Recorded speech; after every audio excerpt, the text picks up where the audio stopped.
Hey there, Grumpy Old Fart here. If you enjoy my UFO videos, I have and my paranormal and my unexplained videos, I have another channel called Grumpy Old UFOlogist. Go over there, subscribe, check that out. If you enjoy my gaming videos, I have another channel called Grumpy Old Gamer. All my gaming videos go over there. So if you enjoy that, go over there and subscribe. If you're not a fan of YouTube, go over to Rumble. If you're watching this on Rumble, check me out on YouTube. I have 4 channels. Please subscribe to them all. Much appreciated.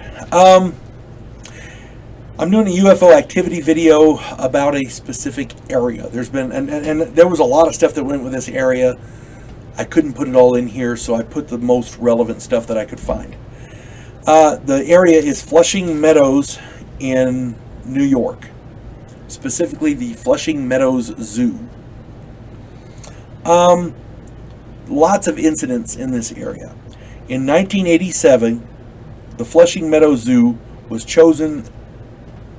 Oh, wait, excuse me. Let me get back to that. The Flushing Meadows Zoo was chosen as the location of the 1964 to 1965 New York World's Fair. After the fair closed, many reminders remain, such as the Unisphere, the heliport, and the observation towers. The towers were featured in the movie Men in Black with Tommy Lee Jones and Will Smith. Great movie. If you haven't seen it, it's really funny. It's a good movie. During this event in 1964 and 65, several UFO sightings in the area made the news. The area became a hotbed for such UFO sightings. There were several UFO sightings culminating with the escape of wolves from the zoo on November 30th, 1977. Several other animals were reported missing. Several more had been killed, but not by the wolves or any other wild predators. These animals had been killed and surgically examined, is what it appeared to be. Remind me a lot like the cattle mutilations I do from my other video. Go check that video out. Now, in 1987,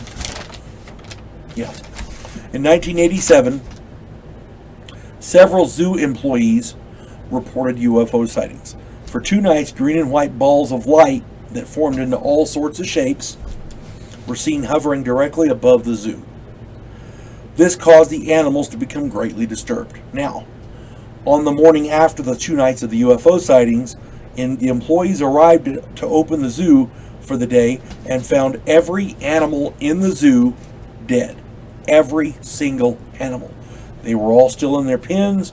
They were all strangely mutilated, with surgical incisions as though medical exams or experiments had been conducted, almost like they'd been autopsies. No blood or other evidence was found. No alarms were triggered. All the pens and enclosures were still locked and all the animals were secured within. No signs of forced or keyed entry. The dead animals were, later on, people came in and they removed all the dead animals. The zoo was completely razed. They tore down all the buildings, the fences, everything. And they covered the area in several inches of dirt.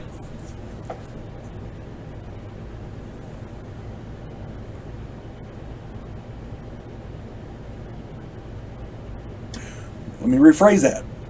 They completely razed the entire zoo. They tore down all the buildings, everything.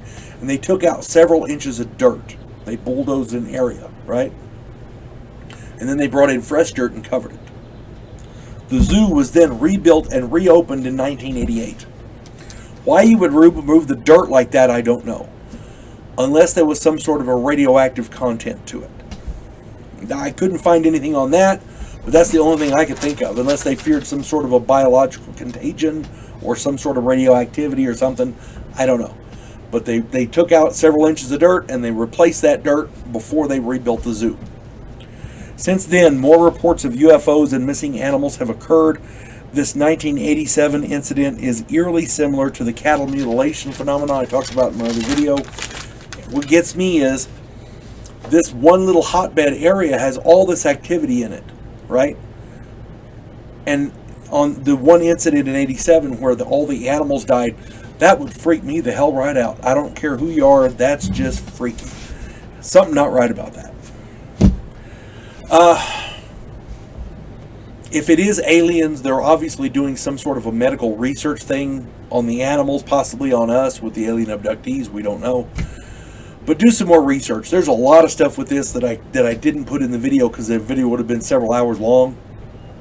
So if you get a chance, do some research and put some comments in the video, in the bottom there, and I'll be glad to read them. You folks have a good day. God bless one and all.